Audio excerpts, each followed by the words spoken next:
चलिए next question है कि दासी मत का संबंध किससे है। दासी मत या संप्रदाय, देखो दोस्तों मत आए या संप्रदाय आए, ठीक है, तो ये एक ही बात होती है। पंथ आ जाए, चाहे तो पंथ ऑप्शन में हो, चाहे मत ऑप्शन में हो, और चाहे संप्रदाय ऑप्शन में हो, ये तीनों ही चीजें एक ही होती हैं, ठीक है, इनमें आपको कंफ्यूज बिल्कुल नहीं होना है। तो दासी मत या दासी संप्रदाय या दासी पंथ का संबंध किससे है, किस परीक्षा में पूछा है, जेल प्रहरी एग्जाम 2017 में प्रश्न आया है। और दासी मत यानी कि दासी संप्रदाय की स्थापना किसने की, ठीक है। तो देखो दोस्तों यहाँ ध्यान से देखें, दासी संप्रदाय जो स्थापित किया वो मीराबाई जी ने स्थापित किया। किन्होंने किया?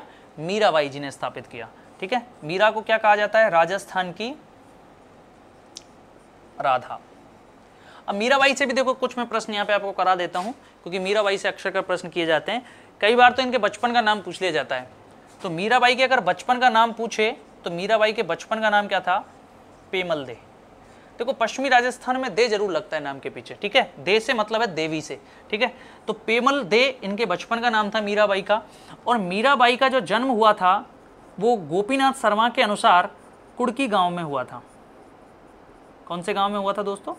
कुड़की। और एक कुड़की गांव जो पड़ता है ये वर्तमान में पाली में पड़ता है, यहाँ पर इनका जन्म हुआ था। मीराबाई राव जोधा के वंशजों में से एक थी, राव जोधा, ठीक है। राव जोधा के कई पुत्र थे, जिनमें एक थे राव दूधा। राव दूधा, राव दूधा जो हैं इनको मेड़ता की जागीर मिली। कहाँ की जागीर मिली? मेड़ता की। मेड़ता कहाँ पड़ता है? नागौर में। तो मेड़ता स्थापित किया राव दूधा ने। राव जोधा के वंशज थे ये, उनके बेटे थे, ठीक है। तो मेड़ता स्थापित किया। और इन राव दूधा जी के जो पुत्र थे उनका नाम था रतन सिंह। क्या नाम था? रतन सिंह। और रतन सिंह के जो दूसरे भाई थे उनका नाम था वीरमदेव। वीरमदेव, ठीक है। वीरमदेव मेड़तिया आपने सुना होगा। वीरमदेव मेड़तिया के बेटे हुए जयमल मेड़तिया। जयमल मेड़तिया सुने ना आपने नाम इनके? जयमल मेड़तिया हुआ वीरमदेव का। और रतन सिंह जी के कौन हुई? रतन सिंह जी के हुई आपके क्या नाम है इनका? मीराबाई। मीराबाई। मीराबाई किनकी बेटी थी? रतन सिंह जी की। दादा का नाम क्या था? राव दूधा था, ठीक है। अच्छा, इनके भाई कौन थे? भाई थे आपके जयमल मेड़तिया, ठीक है, वीरमदेव के बेटे यानी कि ताऊ जी के लड़के। जयमल मेड़तिया, ध्यान दीजिए यहाँ पे, जयमल मेड़तिया के छोटे भाई थे आस सिंह। आस सिंह। और इनके आस सिंह का जो पुत्र थे वो थे कल्ला जी, जो मैंने आपको कल लघु देवताओं में पढ़ाए थे, ठीक है। ये जयमल मेड़तिया, वीरमदेव मेड़तिया, कल्ला मेड़तिया, कल्लाजी राठौड़ और मीराबाई चारों ही अपने क्षेत्र में महान लोग हैं। कैसे? देखो, वीरमदेव महाराणा सांगा के साथ 1527 में खानवा की लड़ाई लड़ी। किन्होंने? वीरमदेव। बाबर के विरुद्ध ये लड़े थे वीरमदेव। जयमल मेड़तिया अकबर के विरुद्ध लड़े। 1567-68 में चित्तौड़ में इन्होंने केसरिया किया था पत्ताजी सिसोदिया के साथ। क्लियर है, ठीक है। तो जयमल मेड़तिया भी फेमस है। कल्ला जी, इन्होंने जयमल मेड़तिया को अपने कंधों पर बिठाया, 4 हाथों वाले लोक देवता के रूप में ये प्रसिद्ध हैं, ठीक है। और मीराबाई, मीराबाई कौन है? मीराबाई तो राजस्थान की राधा हैं, ठीक है। राजस्थान की राधा माना जाता है क्योंकि इनका जब पति की जब डेथ हो गई थी, ठीक है, कितने साल बाद? 9 वर्ष बाद। इनकी शादी हुई थी 1500, मीराबाई की शादी हुई थी 1516 में, और 1523 में इनके पति की डेथ हो गई थी। इनके पति का नाम था भोजराज, जो मेवाड़ के महाराणा सांगा के पुत्र थे। 1523 में जब उनकी डेथ हो गई तो इन्होंने, मीराबाई ने कृष्ण भक्ति शुरू की। हालांकि बचपन से ही ये कृष्ण की भक्त थी, ध्यान रखना, मीराबाई बचपन से कृष्ण की भक्त थी और बचपन से ही कृष्ण की पूजा करती थी। लेकिन अब जब इनके पति की डेथ हो गई तो ये पूरी तरह से अब इन्होंने पूरा राज सब कुछ छोड़ दिया और केवल कृष्ण भगवान में ये बस गई। और एक दिन रणछोड़ दास मंदिर, रणछोड़ दास मंदिर, ये कहाँ पड़ता है दोस्तों? डाकोर। डाकोर कहाँ पे है? द्वारका। और द्वारका कहाँ पर है? गुजरात। यहाँ पर मीराबाई रणछोड़ दास जी के मंदिर में उनकी जो प्रतिमा थी कृष्ण भगवान की, उसी के अंदर समा जाती है, ऐसा ही मान्यता है, ठीक है। तो मीराबाई ने ग्रंथ लिखे थे। मीराबाई का जो ग्रंथ है वो है पदावलियां। पदावलियां, तो पदावलियों की रचना किसने की? मीराबाई ने की। साथ में एक दूसरा इन्होंने एक ग्रंथ लिखवाया था, वो था Narsi zero Miro. Narsi zero Miro, ये एक ग्रंथ इन्होंने लिखवाया था किसके माध्यम से? रत्ना खाती के माध्यम से। रत्ना खाती ने लिखा था, लेकिन मीराबाई जी के निर्देशन में ये लिखा गया था, नरसिंह जीरो मायरो। तो ध्यान रखना, मीराबाई ने इन दो ग्रंथों को लिखने में महत्वपूर्ण योगदान दिया। ये इनका खुद का ग्रंथ है पदावलियां, और नरसिंह जीरो मायरो रत्ना खाती से इन्होंने लिखवाया था। खुद एक वाद्यंत्र भी बजाती थी जिसका नाम था इकतारा। क्लियर है? मीराबाई जी के बारे में बहुत है, मैं इसके बारे में 2 घंटे 5 घंटे कितना भी आपको बताऊं कम पड़ेगा। लेकिन अब हम चलते हैं नेक्स्ट क्वेश्चन पे, क्योंकि हम ऑब्जेक्टिव क्लास लेके आए हैं आपके लिए। चलिए, तो नेक्स्ट क्वेश्चन है हमारा,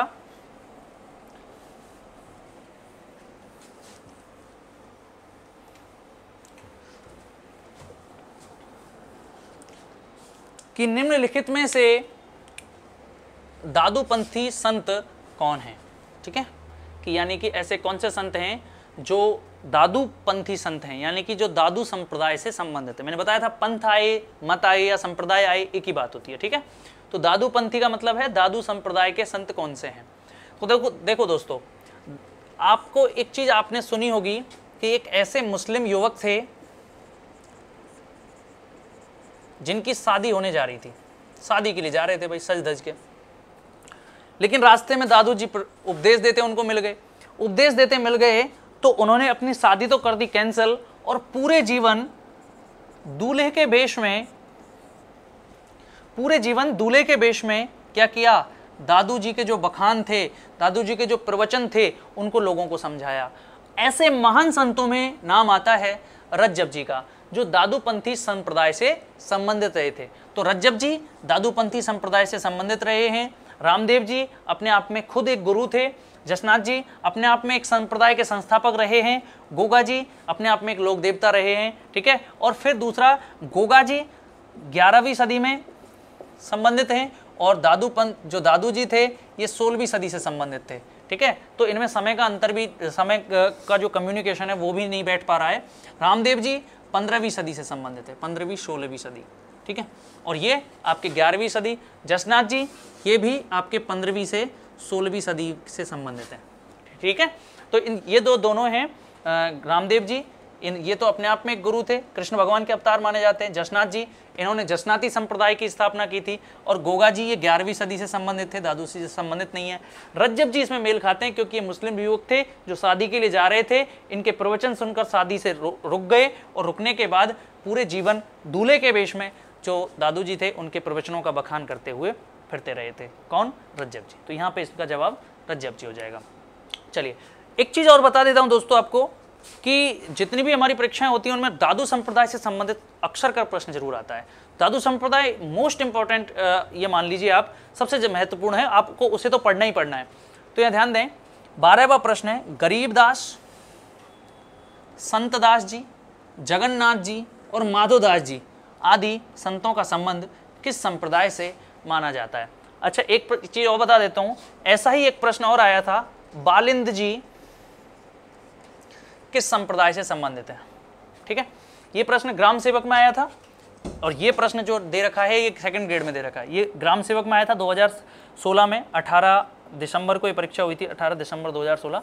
बालिंद जी जो है ये किन के शिष्य हैं? तो आपको मैं बता देता हूँ, ज्यादातर जो शिष्य आपसे पूछेगा वो ज्यादातर दादू जी से पूछता है। ठीक है, यहाँ पर जो गरीबदास जी हैं, संतदास जी हैं, इनके अलावा एक नाम और आ सकता है, सुंदरदास जी जो हैं, सुंदर दास जी, ये सभी के सभी, बालिंद जी, ये सभी जो शिष्य हैं, जगन्नाथ जी, माधोदास जी, ये सारे शिष्य किनके हैं? दादू जी के।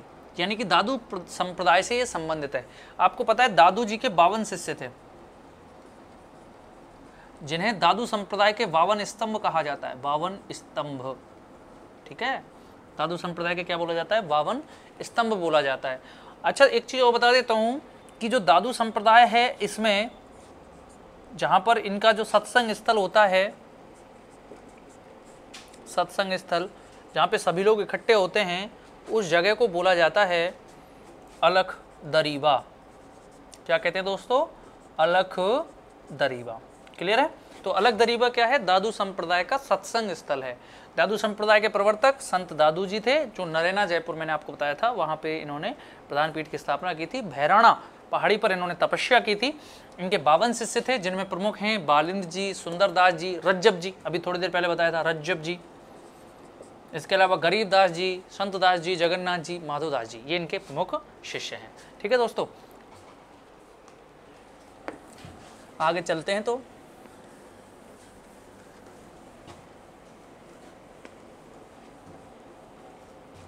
तेरहवें प्रश्न पे, तो 13वां जो प्रश्न है हमारा वो है कि जाम्भोजी ने समराथल दोरा में बिश्नोई संप्रदाय की स्थापना की। ये पहले ही बता चुका हूं मैं। इस संप्रदाय के अनुयायी कितने नियमों का पालन करते हैं? तो आप सबको इसका पता है कितने नियमों के पालन करते हैं। बिश्नोई, देखो जाम्भोजी बिश्नोई, समराथल दोरा में इन्होंने बिश्नोई संप्रदाय की स्थापना की। बिश्नोई 20+9, क्लियर हो गया। तो इसमें चौथा ऑप्शन आप सेलेक्ट कर लोगे। जेल प्रहरी परीक्षा में ये प्रश्न पूछा था 2017 में। चलिए आगे बात करते हैं। लिखमादेशर, पूर्णराशर, मालासर किस संप्रदाय की उपपीठें हैं? तो दोस्तों आपको मैं बता दूं, ये सभी जो पीठें इसमें दी गई हैं, ये सभी पीठें जसनाती संप्रदाय से संबंध रखती हैं। तो देखें, इस संप्रदाय की जो उपपीठें हैं, कौन से संप्रदाय की? जसनाती संप्रदाय की। तो ये 5 उपपीठें हैं इसमें। ठीक है, पहली उपपीठ है बमलू, जो कहाँ पर है दोस्तों? बीकानेर में। दूसरी है जो अभी इस प्रश्न में दिया गया है, लिखमादेशर, जो कहाँ पर है? बीकानेर में। तीसरी है पूर्णराशर, ये है बीकानेर में।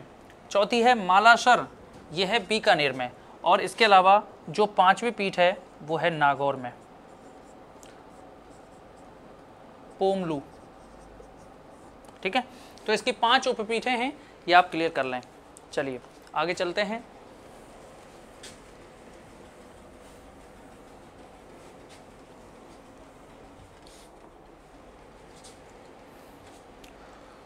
ठीक है, तो 14वां जो प्रश्न है इसका जवाब आप क्या देंगे? सीधे जसनाती संप्रदाय। लिखमादेशर, पूर्णराशर, मालासर किस संप्रदाय की उपपीठें हैं? जसनाती की। चलिए आगे चलते हैं।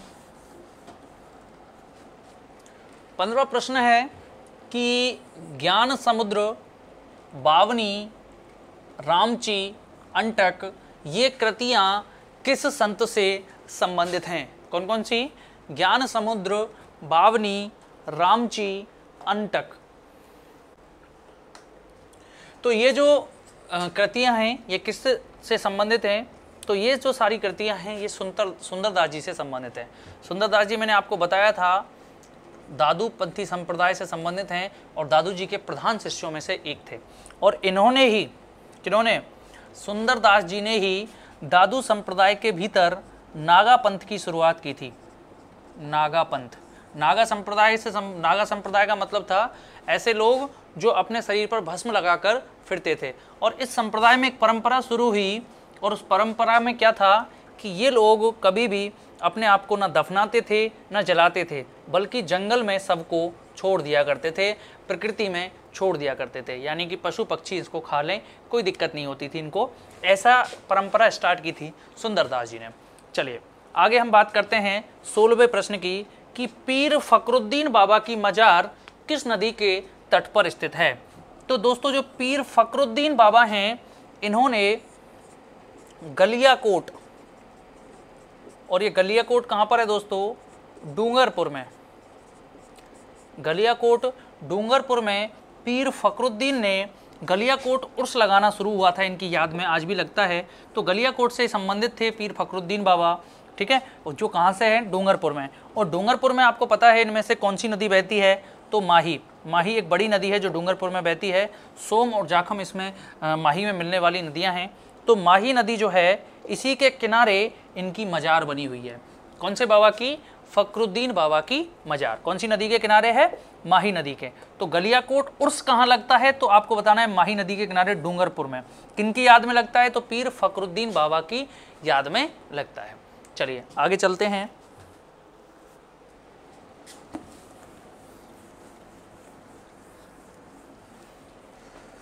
अगला जो प्रश्न है वो है कि किस संप्रदाय के अनुयायी मिलने पर संतराम कहकर अभिवादन करते हैं?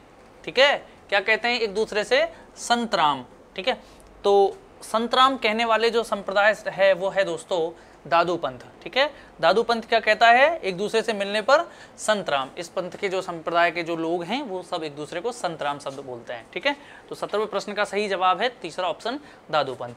18वां प्रश्न है कि जहां दादू ने अपना अंतिम समय बिताया था उस स्थान का क्या नाम था। ठीक है, तो दादू जी ने जहां अपना अंतिम समय बिताया वो जगह थी दोस्तों नारायणा। नारायणा भी मिल सकता है या नरेना, ये भी आपको ऑप्शन में मिल सकता है। ये दोनों ही जगह एक ही बात होती है। ठीक है, और ये कहाँ पर है नारायणा या नरेना, ये जयपुर के भीतर है। तो नारायणा या नरेना, जयपुर, आपको इसका जवाब देना है। ठीक है, अच्छा आगे हम चलते हैं कि आचार्य तुलसी, 19वां जो प्रश्न है वो क्या कह रहा है कि आचार्य तुलसी जो हैं इन्होंने अणुव्रत आंदोलन का सूत्रपात कब किया। ठीक है, और ये आया था पटवार मेंस एग्जाम 2016 में, यानी कि ये जो मेंस एग्जाम हुआ था 24 दिसंबर को, उस परीक्षा में आचार्य तुलसी से पूछा गया था प्रश्न अणुव्रत आंदोलन का। तो आचार्य तुलसी जो हैं, आपको सबसे पहले मैं बता दूं, ये तेरापंथी संप्रदाय से संबंधित थे। कौन से संप्रदाय से संबंधित थे, तेरापंथी संप्रदाय से संबंधित थे, जिसकी संस्थापना या जिसकी स्थापना मैं कहूँ आचार्य भिक्षुण जी या इनका दूसरा नाम था भीखण जी, इन्होंने इस संप्रदाय की स्थापना की थी। कौन से संप्रदाय की, तेरापंथी की। यानी कि इसमें जो लोग थे उनकी संख्या थी 13। कितनी थी इन लोगों की संख्या, 13, जो जैन धर्म से अलग हुए थे ये लोग। ठीक है, जैन धर्म से अलग होकर के इन 13 गुरुओं ने अपना एक अलग धर्म बनाया। लोगों ने इनको, इनकी संख्या 13 होने के कारण 13 पंथी कहा, लेकिन इन लोगों ने इसको नेगेटिव ना लेते हुए अपने आप में पॉजिटिव लिया और 13 यानी कि भगवान के लिए इन्होंने कहा कि ये भगवान, ये 13 पंथ है। क्लियर है, तो इसका नाम क्या पड़ गया, तेरापंथी। तो तेरापंथी में आचार्य भीखण जी ने या भिक्षुण जी ने इस धर्म की, इस संप्रदाय की स्थापना की थी, और आचार्य तुलसी ने इस संप्रदाय के भीतर अणुव्रत आंदोलन का सूत्रपात किया। और ये अणुव्रत आंदोलन जो शुरू किया इन्होंने, ये किया 1949 में, यानी कि हमारे भारत के स्वतंत्र होने के 2 वर्ष बाद। आप याद रख सकते हैं, भारत के स्वतंत्र होने के कितने वर्ष बाद, 2 वर्ष बाद, यानी कि 1949 ईस्वी में इन्होंने इसकी शुरुआत की। दोस्तों 20वां प्रश्न हम चलते हैं, एक शासक और एक संत पीपा किस स्थान से संबंधित है। मैंने आपको बता चुका हूँ, संत पीपा एक राजा हुआ करते थे। और कहाँ के राजा हुआ करते थे दोस्तों, तो ये गागरोन के राजा हुआ करते थे। वाराणसी में ये शिक्षा ग्रहण करने गए थे केवल। इसमें पूछ रहा है एक शासक, क्लियर है, एक शासक। अगर इसमें पूछता कि एक शिष्य पूछे, अगर वो एक शिष्य पीपा किस स्थान पर शिक्षा लेने गए, तो आपको जवाब देना है वाराणसी में गए। ठीक है, लेकिन अब ये क्या कर रहे हैं, संत शासक भी पूछ रहा है और संत भी पूछ रहा है कि कौन से स्थान से थे वो। तो ये कहाँ से थे, गागरोन। और ये गागरोन कहाँ पड़ता है दोस्तों, झालावाड़ में। कहाँ पड़ता है, झालावाड़ में। तो संत पीपा कहाँ के राजा थे, गागरोन के खींची शासक थे। ठीक है, और 15वीं शताब्दी में इन्होंने शासन यहाँ पर किया था, 15वीं 16वीं शताब्दी में। कोई दिक्कत आपको यहाँ नहीं आनी चाहिए। चलिए आगे चलते हैं।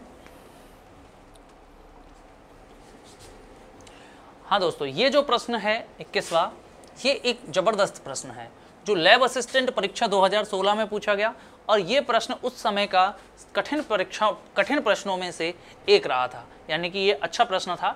तो लेकिन सबसे बड़ी बात ये रही इसकी कि इन 4 में से जो आपके जो 4 ऑप्शंस दिए गए, इनमें से कूट एक ही बैठ जाएगा। यानी कि आपको एक कूट यदि आ रहा है, एक भी ऑप्शन का अगर जवाब आ रहा है, तो इन कूटों में ये बैठ रहा है। ठीक है, इस तरह का ये सिंपल कर दिया उस तरह से। अगर इसके कूटों को ऐसा करता वो कि 3 कूट बैठने पर आंसर बैठेगा, तो बहुत कठिन हो जाता है ये प्रश्न। लेकिन यहाँ पर आपको अगर एक याद है इसमें से, तो उसी से यहाँ पे बैठ रहा है। देखें इसको गौर से, कूटों को देख लेते हैं। देखो, पहला है शेख हमूमुद्दीन मिठ्ठे शाह। क्या नाम है इनका, शेख हमूमुद्दीन मिठ्ठे शाह। तो ये जो हमूमुद्दीन मिठ्ठे शाह थे ना दोस्तों, ये गागरोन के शासक, गागरोन में इनकी क्या है, गागरोन जो किला है इसमें इनकी दरगाह है। ठीक है, तो संत मीठे शाह की या संत मिठ्ठे शाह की या हमूमुद्दीन मिठ्ठे शाह की जो दरगाह है वो कहाँ है, गागरोन के किले में। ठीक है, तो ए का कौन सा आ रहा है, 2, और किसी में 2 है नहीं, तो इसमें पहला ऑप्शन आपका क्या हो जाता है, बिल्कुल करेक्ट हो जाता है, यानी कि आपको इसमें ज़्यादा दिमाग लगाने की आवश्यकता ही नहीं पड़ रही। ठीक है, तो जो दूसरा ऑप्शन है इसमें देखो, सॉरी पहला ऑप्शन कौन सा है, ए का 2। अब देखो यहाँ पे दूसरे हैं मौलाना जियाउद्दीन। तो जो मौलाना जियाउद्दीन हैं ये कहाँ से संबंधित थे, जयपुर से संबंधित थे, तो बी का हो जाएगा 1। तीसरा है शेख नजमुद्दीन, कौन से हैं, शेख नजमुद्दीन, ये फतेहपुर, फतेहपुर कहाँ पर है, सीकर, फतेहपुर सीकर, ये जाना जाता है। यहाँ पर ज़्यादातर टेम्परेचर जो है सबसे कम टेम्परेचर तक पहुँच जाता है, 0 डिग्री तक पहुँच जाता है प्रतिवर्ष। आप न्यूज़पेपर्स में इनको पढ़ते होंगे फतेहपुर को। कहाँ पर है ये, सीकर में है। और शेख नजमुद्दीन जो हैं वो यहाँ से संबंधित हुआ करते थे। चौथे हैं शेख बाबा इसहाक, कौन से हैं, शेख बाबा इसहाक, जो खाटू, खाटू भी कहाँ पर है दोस्तों, सीकर। ठीक है, खाटू श्याम जी जो हैं वही खाटू है ये सीकर में, यहाँ से संबंधित कौन से थे, शेख बाबा इसहाक। तो दोबारा एक बार देख लीजिए कि शेख हमूमुद्दीन मिट्ठे शाह कहाँ से संबंधित हैं, तो वो गागरोन से संबंधित हैं। जियाउद्दीन कहाँ से संबंधित हैं, ये जयपुर से संबंधित हैं। नजमुद्दीन कहाँ से संबंधित हैं, ये फतेहपुर से संबंधित हैं। और शेख बाबा इसहाक कहाँ से हैं, खाटू से। क्लियर है, तो इस प्रश्न का जो सही जवाब होगा ये ऑप्शन होगा 1। चलिए दोस्तों 22वें प्रश्न को देखते हैं।